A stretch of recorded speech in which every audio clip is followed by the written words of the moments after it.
গত 2 যুগেও এমন বন্যা দেখেনি সিলেটবাসী।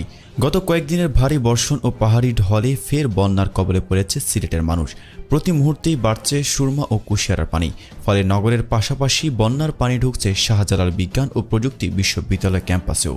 এতে কয়েক ঘন্টার ব্যবধানে হাঁটু পর্যন্ত পানি উঠেছে ক্যাম্পাসের গুরুত্বপূর্ণ জায়গাগুলোতে।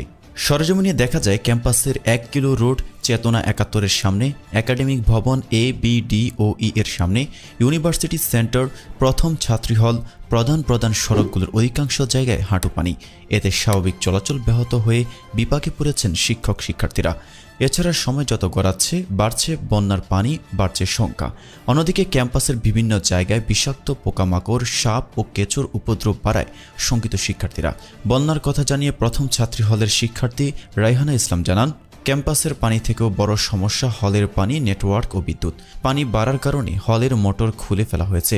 এখন ট্যাঙ্কে যে পানি আছে ওটাই ভরসা, বিদ্যুৎ নেই। আজ রাতে আসবে কিনা তাও জানি না। তিনি আরও বলেন, 1 কিলো ও হলে আসা যাওয়ার রাস্তায় পানি থাকায় গাড়ি চলাচল করছে না। টমটম ও অটোরিকশাগুলো বন্ধ হয়ে গেছে। এতে আমাদের যাতায়াত করা কঠিন হয়ে উঠেছে। আমরা পানিবন্দী হয়ে পড়েছি। বিশ্ববিদ্যালয়ের 3য় বর্ষের শিক্ষার্থী তানবীর রহমান তারেক বলেন, হঠাৎ করেই ক্যাম্পাসে পানি ওঠায় চলাচলের সমস্যা হচ্ছে। পানির কারণে প্রধান কয়েকটি সড়ক ডুবে গেছে। আমরা শঙ্কিত হয়ে পড়ছি।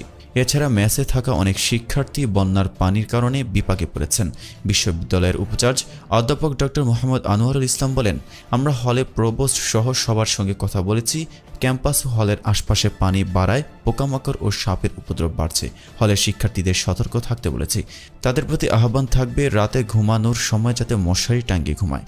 বিশ্ববিদ্যালয়ের এক সিনিয়র শিক্ষক বলেন, 1998 সালের পর এবার সাবিপ্রবির ক্যাম্পাসে বন্যার পানি প্রবেশ করেছে। বিগত 24 বছরে এমন পানি আর হয়নি। এবার সিলেটে একের পর এক বন্যা হচ্ছে। আমাদের স্বাভাবিক জীবনযাপন ব্যাহত হচ্ছে। সামনে আরও ভারী বর্ষণের সম্ভাবনা আছে।